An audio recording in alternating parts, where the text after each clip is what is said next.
Welcome to the CFD Weekly Overview of the global financial markets. China and the US are working towards an agreement, calming trade tensions, and agreed to hold further negotiations to boost US exports to China. The euro was in free fall against the dollar last week.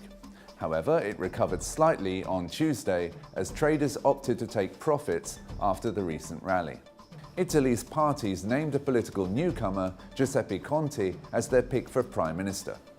However, many analysts are worried that calls for sweeping fiscal changes and a confrontational attitude towards the EU might harm the Italian economy and the Eurozone. On Monday, the British pound sank to a new low this year, below the $134 level, but bounced back on Tuesday on comments from a member of the Bank of England's Monetary Policy Committee to the UK Treasury.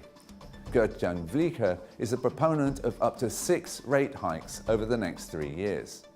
The Japanese yen weakened against the dollar amid easing global trade war fears, while widening US-Japanese bond spreads favor further upside potential. Bitcoin was little changed last week. On Monday, the US Commodity Futures Trading Commission issued an advisory statement for listing virtual currency derivative products. Improved appetite for riskier assets lowered demand for the yellow metal. Gold fell sharply on Monday after a truce eased fears that a US-China trade war might be imminent. Expectations that the Fed will increase interest rates again in June added to recent downward pressure on gold.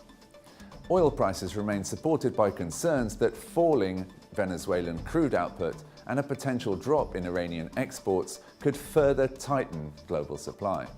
Speculation on potential US sanctions on Venezuela's sharply dropping output boosted oil prices on Monday. The price of WTI hit an all-time high on Tuesday and stood not far from $73. You've been watching the CFD Weekly Overview of the global financial markets.